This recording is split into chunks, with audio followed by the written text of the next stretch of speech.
ගොඩක් මිනිස්සු අපිව ප්‍රතික්ෂේප කරන්නේ ඇයි? මේ ප්‍රශ්නයට සරල වචන වලින් උත්තර දීම අපහසුයි.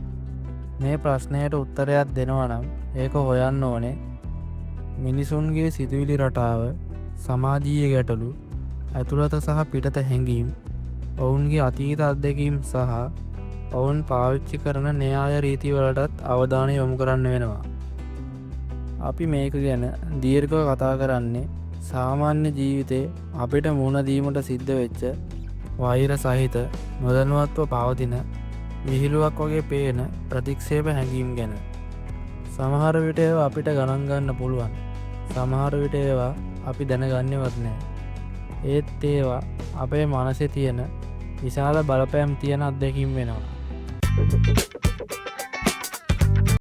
ප්‍රතික්ෂේප වීම කියන්නේ මොකක්ද? ප්‍රතික්ෂේප වීම කියන්නේ අනිත් මිනිසෙකු අපිව පිළිගන්නේ නැහැ කියන හැඟීමක්. ඔහු හෝ ඇය අපේ සමාජ සම්බන්ධතාවය, අපේ අදහස්, හැඟීම් අවශ්‍ය නැති දෙයක් විදියටයි බලන්නේ. සමහර විට ඒක පැහැදිලිව පෙන්වන්නේ නැහැ. ඒත් ඔවුන්ගේ හැසිරීම, කතා කරන හැටි, අපිට පිළිතුරු දෙන්නේ නැති හැටි, අපිට අවශ්‍ය අවස්ථාවලින් අපිව ඉවත් කරන හැටි යන දේවල් වලින් ඔබ මෙහි අවශ්‍ය නැහැ කියලා කියනවා. ඇයි මිනිස්සු අපිව ප්‍රතික්ෂේප කරන්න කියන ප්‍රශ්නයට සරල උත්තරයක් නැහැ. ඒක සංකීර්ණ නිසා බොහෝ මිනිස්සු අපිව ප්‍රතික්ෂේප කරන්නේ අපේ වරදක් නිසා නෙවෙයි. ඒ වෙනුවට ඔවුන්ගේම තුළ පවතින ගැටලු, භීති, ව්‍යාකූලතා හෝ සමාජයේ පවතින ව්‍යවස්ථා නිසාම වෙන්නත් පුළුවන්. ඒ වගේම මිනිස්සු අපිව ප්‍රතික්ෂේප කරන්න හේතු වෙන ආකාර කිහිපයක් ගැනත් අපි දැන් කතා කරමු. බය සහ ආරක්ෂක හැඟීම්. මිනිසුන්ට නවතම දෙයක්, අලුත් විදියක් හෝ ඔවුන්ගේම පද්ධතියට අනර්ථයක් ඇති කරන බවක් පේන හැම දෙයක්ම පිළිගන්න අකමැත්තක් තියෙනවා. අපි වෙනස් වුණාම, අපි විශිෂ්ට වුණාම හෝ අපේ හැසිරීම ඔවුන්ගේ සීමා හෙළි කරලා දැක්වුවම ඔවුන්ගේ ආරක්ෂාවට භයානක තත්ත්වයක් වගේ දැනෙනවා. ඒක නිසා ඔවුන් අපිව ප්‍රතික්ෂේප කරනවා. ඒ තරමටම ඔවුන් හිතනවා මේක උඩ යන එකෙක්, මට වඩා හොඳයි, අමුතුයි, මේක මට තර්ජනයක් කියලා. ඔවුන්ගේම නොසන්සුන් බව, සමහරුන්ගේ ආතතිය, දුක, තෘප්තිය නැතිවීම දකින්න පුළුවන්. ඒ ඔවුන්ගේ ජීවිතයේ තියෙන පරාදවීම්, අපූරු නොවීම, අසාර්ථක බව නිසා ඇතිවෙන අභ්‍යන්තර පීඩා. ඔවුන් තුළ තිබෙන කුණුගූඩයක් වගේ හැඟීම් අනිත් මිනිස්සුන්ට බර කරලා ඒක හරස් කරන්නේ ප්‍රතික්ෂේප කිරීමක් විදියටයි. ඔබ සාර්ථකව ඉදිරියට යන කෙනෙක් නම් හෝ සතුටින් ජීවත් වෙනවා නම් ඒක ඔවුන්ට පිළිගන්න අමාරු වෙනවා. ඒ සතුට ඔබට හිමි වෙලා තියෙන එක ඔවුන්ට අසාධාරණයක් වගේ පේනවා.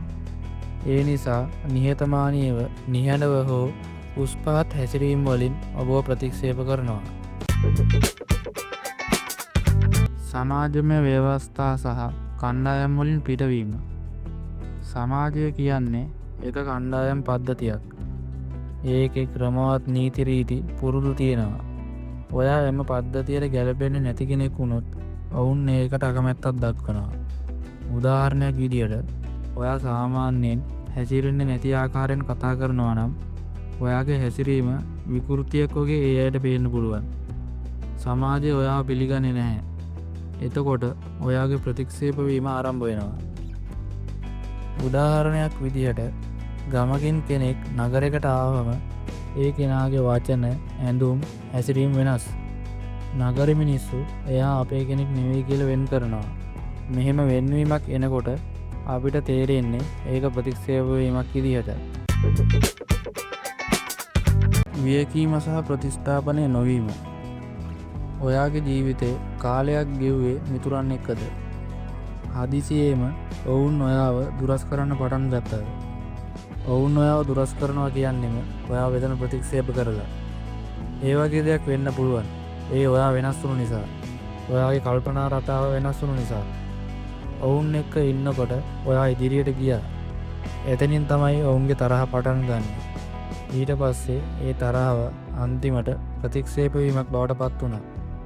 ඔවුන්ට තමන්ගේ පරිසරයේ ඉන්න මිතුරන් ජීවිතයේ අය ඔවුන්ගේම මට්ටමට වඩා ඉහලින් යන එක පිළිගන්න අමාරුයි. ඔවුන්ට කියන්න පුළුවන් ඔයා වෙනස් වෙලා කියලා. නමුත් ඒක ඔයාගේ උත්සාහයෙන් සහ වර්ධනයෙන් ලැබුණු වෙනසක්. අපේම ඇසිරීමක් නිසාත් ප්‍රතික්ෂේපවීමක් හටගන්න පුළුවන්. මේ පිළිබඳව අනිවාර්යෙන්ම බලන්න ඕනේ. සමහර විට අපේ හැසිරීමෙන් කතා කරන හැටි හෝ උසස්ම බුද්ධිමතා වගේ පෙනී සිටීමෙන් අනිත් අයට අපි අසාධාරණ හැඟීමක් දෙනවා. ප්‍රතික්ෂේප කිරීම අන්න එතයින් හටගන්නවා. අපි හැම විටම මිතුරන්ට හෝ ආදරවන්තයින්ට අපේ උත්සාහ සාර්ථකත්වය ඉදිරියට යන හැටි හොඳින් පෙන්වන්නේ නැත්නම් ඔවුන් අපි හැඟීම් දන්නේ නැහැ. ඒක ඒ අයට පේන්නේ ඔයා ගොඩ යනවා, නමුත් ඒ අයව බලාගන්නේ නැහැ කියලා. ඒ නිසා ආදරයක් හෝ මිතුකමක් අතරත් අපේ හැසිරීම නිසා ප්‍රතික්ෂේපවීමක් හටගන්න පුළුවන්. අවසාන වශයෙන් කියන්න තියෙන්නේ අපිව ප්‍රතික්ෂේප කරන මිනිස්සු ගැන කනගාටු වෙන එක සුළු දෙයක්. ඒත් ඒක තුළින් ජීවිතයේ අර්ථය නැතිවෙන තරම් වටිනාකමක් දෙන්න ඕනේ නැහැ. බොහෝ වෙලාවට ඔවුන් අපේ වටිනාකම නොදන්න නිසා ඔවුන් තමන්ටම සීමා පනවන මිනිසුන් නිසාම ඔවුන්ට හැඟීම් එනවා. අපේ වටිනාකම අපි තමයි දැනගන්න ඕනේ. අනිත් අයෙකුට ඒක පෙන්වන්න කලින් අපි මේක විශ්වාස කරන්න ඕනේ. ප්‍රතික්ෂේපවීම කියන එක සදාකාලික නෑ. ඒක తాවකාලික හැඟීමක්. ඒක අපිට කියනවා ඔයා වෙනස්. ඔයාගේ වෙනස් වීම නිසාම ඔයාට විශේෂ වටිනාකමක් තියෙනවා කියලා.